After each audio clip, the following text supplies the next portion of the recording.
स्वागत है आपका एक ऐसी बस्ती में जहां बात होगी आज एक और महान हस्ती की। जैसा कि अब तक हमने हेनरी चाचू के 14 प्रिंसिपल से डिटेल में समझे, तो अब चलते हैं एक और बड़े नाम की तरफ, FW टेलर। टेलर जी ने साइंटिफिक मैनेजमेंट को डिफाइन करते हुए बोला, पहले के टाइम में काम करने का कोई फिक्स्ड या साइंटिफिक मेथड नहीं था। हर वर्कर अपने तजुर्बे या अंदाजे के हिसाब से काम करता था। इससे trial and error method follow होता था, यानी कभी रिजल्ट अच्छा आ जाता और कभी खराब, जिससे टाइम वेस्ट होने लगा, कॉस्ट बढ़ने लगी, रिसोर्सेज का वेस्टेज होने लगा और क्वालिटी भी अफेक्ट होने लगी थी। टेलर ने कहा ये गलत है, हर काम को साइंटिफिक अप्रोच से करना चाहिए। मतलब हर प्रोसेस के लिए स्टैंडर्डाइज्ड मेथड्स, स्टैंडर्डाइज्ड टूल्स और प्रॉपर्ली ट्रेन्ड वर्कर्स का इस्तेमाल होना चाहिए, ताकि आउटपुट बढ़े, क्वालिटी इंप्रूव हो और कॉस्ट और वेस्टेज दोनों कम हो जाए। यही साइंटिफिक मैनेजमेंट का एक्चुअल मीनिंग है। तो कौन थे ये टेलर साहब? एक अमेरिकन मैकेनिकल इंजीनियर जिनका जन्म 20 मार्च 1856 को पेंसिल्वेनिया USA में हुआ। इनको फादर ऑफ साइंटिफिक मैनेजमेंट कहा जाता है। इंडस्ट्री में काम करते करते उन्होंने अपनी पूरी जिंदगी वर्कर्स को ऑब्जर्व करने में डेडिकेट कर दी और ये स्टडी की कि काम को साइंटिफिकली और एफिशिएंटली कैसे किया जा सकता है। इसी रिसर्च के बेसिस पर उन्होंने 4 साइंटिफिक प्रिंसिपल्स और 5 साइंटिफिक टेक्निक्स दी, जिनका मकसद था इंडस्ट्रियल एफिशिएंसी को इम्प्रूव करना। ये NCERT कीवर्ड कहता है कि टेलर का मानना था मैनेजमेंट और वर्कर्स के इंटरेस्ट अलग अलग नहीं होते, दोनों का असल फायदा तभी होता है जब ऑर्गेनाइजेशन की एफिशिएंसी बढ़े। सिंपली बोलूं तो मैनेजमेंट और वर्कर्स दोनों एक ही टीम है बॉस। तो आओ इनके 4 साइंटिफिक प्रिंसिपल्स को समझते हैं। पहला है science, not rule of thumb. देखो, पहले के टाइम में मैनेजर्स अपनी इंट्यूशन, गैस या पुराने एक्सपीरियंस के बेसिस पर डिसीजन लेते थे। इसी अप्रोच को रूल ऑफ थंब कहा जाता है। मगर टेलर ने कहा कि हर काम को साइंटिफिक इन्वेस्टिगेशन के थ्रू एनालाइज करना चाहिए। हर जॉब को करने का एक बेस्ट मेथड होता है और उस मेथड को स्टडी, ऑब्जर्वेशन और एनालिसिस के थ्रू डिस्कवर किया जा सकता है। मान लो एक फैक्ट्री में पैकिंग का काम हो रहा है। पहले हर वर्कर अपने तरीके से पैकिंग करता था। फैक्ट्री ने अलग अलग मेथड्स को टेस्ट किया और जो मेथड सबसे फास्ट और बेस्ट निकला उसे सब वर्कर्स के लिए स्टैंडर्ड बना दिया, जिससे आउटपुट भी बढ़ गया और टाइम भी कम लगने लगा। अगर ये प्रिंसिपल फॉलो ना किया जाए तो हर वर्कर अपने हिसाब से काम करेगा। इससे स्टैंडर्डाइजेशन नहीं होगी और कंपनी को अननेसेसरी लॉस उठाना पड़ेगा। दूसरा, हार्मनी नॉट डिस्कॉर्ड। टेलर का मानना था कि मैनेजमेंट और वर्कर्स के बीच कंप्लीट हार्मनी यानी अच्छा रिलेशनशिप होना चाहिए। दोनों को ये समझना चाहिए कि उनके इंटरेस्ट कॉमन है। अगर मैनेजमेंट और वर्कर्स एक दूसरे के अगेंस्ट काम करेंगे तो ऑर्गेनाइजेशन कभी भी अपने फुल पोटेंशियल तक नहीं पहुंच सकती। टेलर ने इसी थिंकिंग को मेंटल रिवॉल्यूशन कहा। मतलब दोनों तरफ से सोच बदलनी होगी। मैनेजमेंट को वर्कर्स के साथ फेयर बिहेवियर रखना पड़ेगा और ऑर्गेनाइजेशन के गेन्स उनके साथ शेयर करने पड़ेंगे। साथ ही वर्कर्स को भी नए साइंटिफिक मेथड्स एक्सेप्ट करके सिंसियरली काम करना पड़ेगा। एग्जांपल, जापान की बहुत सी कंपनीज पैटर्नलिस्टिक स्टाइल फॉलो करती है। वहाँ एम्प्लॉयर्स एम्प्लॉयज का ख्याल फैमिली मेंबर्स की तरह रखते हैं। इसी वजह से स्ट्राइक से कंपैरेटिवली कम होती है और प्रोडक्टिविटी काफी हाई रहती है। अगर हार्मनी मेंटेन नहीं होगी तो मैनेजमेंट और वर्कर्स के बीच लड़ाई झगड़ा और नफरत की भावनाएं चलती रहेगी। तीसरा, कोऑपरेशन नॉट इंडिविजुअलिज्म। ये प्रिंसिपल हार्मनी का प्रैक्टिकल एक्सटेंशन है। टेलर ने कहा कि मैनेजमेंट और वर्कर्स को कंपटीशन करने की जगह एक दूसरे के साथ कोऑपरेट करना चाहिए। मैनेजर्स को एम्प्लॉयज को इंकरेज करते हुए उनके सजेशन सुनने चाहिए और अच्छे आइडियाज को रिवॉर्ड भी करना चाहिए। वर्कर्स को भी अननेसेसरी झगड़े और स्ट्राइक से बचना चाहिए। टेलर का मानना था कि काम का ऑलमोस्ट इक्वल डिवीजन होना चाहिए, जिसमें मैनेजमेंट प्लानिंग और सुपरवाइज करे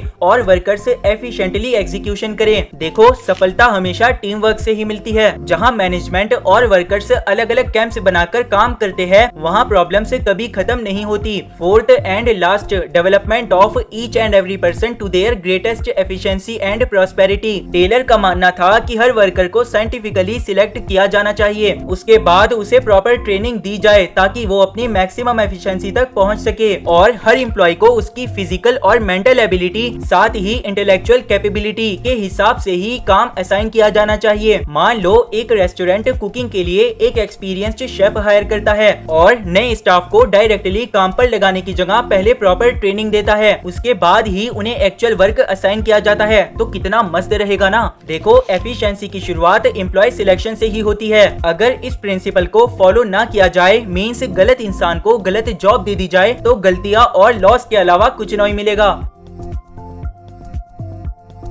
अब बात करते हैं उन टेक्निक्स की जिन्हें टेलर ने अपने प्रिंसिपल्स को प्रैक्टिकली इंप्लीमेंट करने के लिए डेवलप किया था। लेकिन उससे पहले ये जान लो कि हार्मनी नॉट डिस्कॉर्ड एक सोच है और कोऑपरेशन नॉट इंडिविजुअलिज्म उस सोच का प्रैक्टिकल इम्प्लीमेंटेशन। हाँ, तो फर्स्ट टेक्निक है फंक्शनल फॉरमैनशिप। टेलर का मानना था कि एक ही फॉरमैन सारे सुपरवाइजरी फंक्शंस ढंग से परफॉर्म नहीं कर सकता, इसीलिए उन्होंने फॉरमैन के काम को 8 स्पेशलाइज्ड फॉरमैन में डिवाइड कर दिया। प्लानिंग डिपार्टमेंट में रूट क्लर्क काम की दिशा तय करता है, इंस्ट्रक्शन कार्ड क्लर्क काम के निर्देश देता है, टाइम एंड कॉस्ट क्लर्क समय और लागत का रिकॉर्ड रखता है और डिसिप्लिनेरियन काम में अनुशासन बनाए रखता है। प्रोडक्शन डिपार्टमेंट में गैंग बॉस मशीन, टूल्स और रॉ मटेरियल का सेटअप करता है, स्पीड बॉस काम की सही गति इंश्योर करता है, रिपेयर बॉस मशीन की मेंटेनेंस और रिपेयर्स का ध्यान रखता है और इंस्पेक्टर काम की क्वालिटी की जाँच करता है। इस सिस्टम में हर वर्कर को अलग अलग स्पेशलाइज्ड एक्सपर्ट से गाइडेंस मिलती है, जिससे स्पेशलाइजेशन बढ़ती है। लेकिन ये टेक्निक फ्योल के यूनिटी ऑफ कमांड प्रिंसिपल को वायलेट करती है, क्योंकि इसमें एक वर्कर को मल्टीपल बॉसेस से इंस्ट्रक्शंस मिल रहे हैं। अगला standardisation and simplification of work. Standardisation मतलब हर बिजनेस एक्टिविटी के लिए स्टैंडर्ड्स फिक्स करना, जैसे working methods, time, quality standards वगैरह वगैरह। ये स्टैंडर्ड्स ऑर्गेनाइजेशन के लिए एक आधार का काम करते हैं और सब चीजों में समानता, एक जैसी क्वालिटी और एक दूसरे की जगह इस्तेमाल होने की सुविधा बनाए रखते हैं। Simplification means unnecessary varieties, sizes और प्रोडक्ट टाइप्स को एलिमिनेट करना। इसका ऑब्जेक्टिव है वेस्टेज कम करना, क्वालिटी इंप्रूव करना और काम को आसान और इकोनॉमिकल यानी अफोर्डेबल बनाना। इससे प्रोडक्शन सिंपल हो जाती है और कॉस्ट भी कम होती है। मान लो एक कंपनी 50 तरीके के स्क्रूज बनाती है, अगर वो अननेसेसरी वैरायटीज हटाकर सिर्फ 10 स्टैंडर्ड टाइप्स बनाए तो प्रोडक्शन प्रोसेस काफी इजी और इकोनॉमिकल हो जाएगा। तीसरी है वर्क स्टडी, जिसमें 4 मेजर पार्ट्स हैं। मेथड स्टडी का ऑब्जेक्टिव होता है किसी काम को करने का सबसे बेस्ट मेथड आइडेंटिफाई करना। इसमें पूरे प्रोडक्शन प्रोसेस को स्टडी किया जाता है, रॉ मटेरियल से लेकर फाइनल प्रोडक्ट डिलीवरी तक। मोशन स्टडी में वर्कर के बॉडी मूवमेंट्स को एनालाइज किया जाता है, जैसे लिफ्टिंग, बेंडिंग, सिटिंग। जो अननेसेसरी मूवमेंट्स होते हैं उन्हें एलिमिनेट किया जाता है। मान लो एक सिलाई वर्कर को बार बार सीजर्स या मेजरिंग टेप लेने के लिए उठना पड़ रहा है, ये अननेसेसरी मूवमेंट्स है। अगर एक टूल किट उसके पास रख दी जाए तो मूवमेंट, टाइम और थकान तीनों कम हो जाएंगे। यही मोशन स्टडी का ऑब्जेक्टिव है। इसी तरह टेलर के सहयोगी फ्रैंक और लेलियन ने ब्रिक लेइंग यानी ईंट जुड़ाई प्रोसेस में मूवमेंट्स की संख्या 18 से घटाकर सिर्फ 5 कर दी थी। टाइम स्टडी में स्टॉप वॉच और ऑब्जर्वेशन की मदद से ये मेजर किया जाता है कि एक trend average worker normal conditions में किसी टास्क को कंप्लीट करने में कितना टाइम लेता है। इसके बाद इसी टाइम को स्टैंडर्ड टाइम बनाकर प्लानिंग, प्रोडक्शन टारगेट्स और वेजेस साइंटिफिकली डिसाइड किए जाते हैं। मान लो एक वर्कर को एक बॉक्स पैक करने में एवरेज 2 मिनट लगे तो कंपनी इसे स्टैंडर्ड टाइम मान लेगी। अगर कोई वर्कर इससे कम टाइम में क्वालिटी मेंटेन करके काम करता है तो उसकी एफिशिएंसी ज्यादा मानी जाएगी।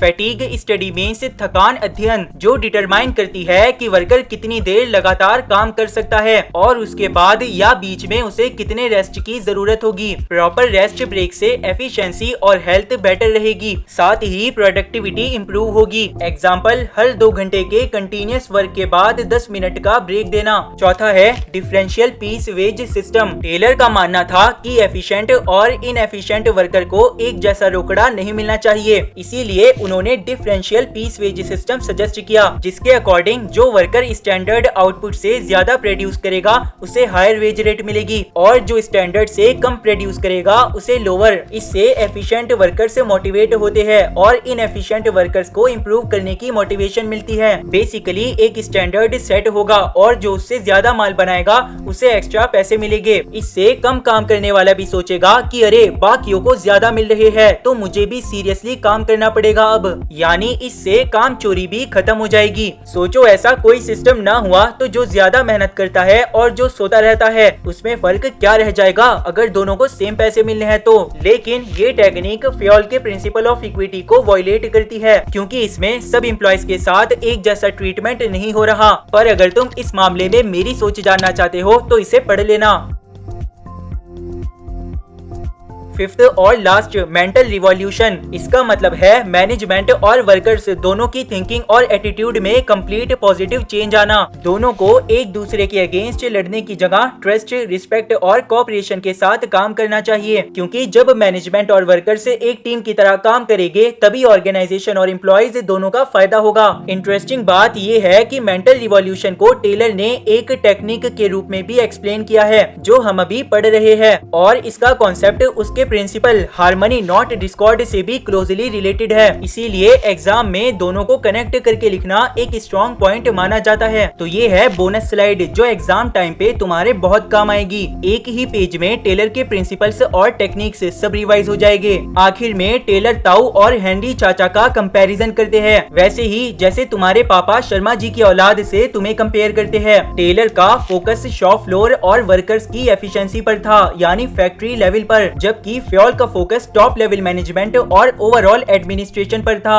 टेलर ने साइंटिफिक मैनेजमेंट और 4 प्रिंसिपल्स दिए, वहीं फ्योल ने एडमिनिस्ट्रेटिव मैनेजमेंट और 14 प्रिंसिपल्स दिए। टेलर का अप्रोच साइंटिफिक और टेक्निकल था, जबकि फ्योल का अप्रोच ह्यूमन और बिहेवियर पर डिपेंडेंट था। टेलर ने यूनिटी ऑफ कमांड पर ज्यादा तवज्जो नहीं दी और फंक्शनल फॉरमैनशिप का कॉन्सेप्ट दिया। वहीं फ्योल ने वन एम्प्लॉय के लिए वन बॉस को स्ट्रॉन्गली सपोर्ट किया। टेलर के प्रिंसिपल्स मेनली मैन्युफैक्चरिंग इंडस्ट्रीज में यूजफुल है, जबकि फ्योल के प्रिंसिपल्स हर टाइप की ऑर्गेनाइजेशन में अप्लाई होते हैं, यानी यूनिवर्सल। टेलर ने मेंटल रिवॉल्यूशन और कई सारी टेक्निक्स दी, जबकि फ्योल चाचू ने कोई टेक्निक नहीं दी। और फाइनली टेलर को फादर ऑफ साइंटिफिक मैनेजमेंट और फ्योल को फादर ऑफ एडमिनिस्ट्रेटिव या जनरल मैनेजमेंट कहा जाता है। इसी के साथ चैप्टर समाप्त होता है। जिसने सारे पार्ट से देखे है ना, उसका पेपर बहुत अच्छा जाएगा। बस राइटिंग प्रैक्टिस जरूर करना, वरना एग्जाम में पेन हिल नहीं पाएगा। लाइक कर देना, शेयर कर देना। प्यार मोहब्बत में होता है घाटा। सलाम, नमस्ते, बाय बाय, टाटा।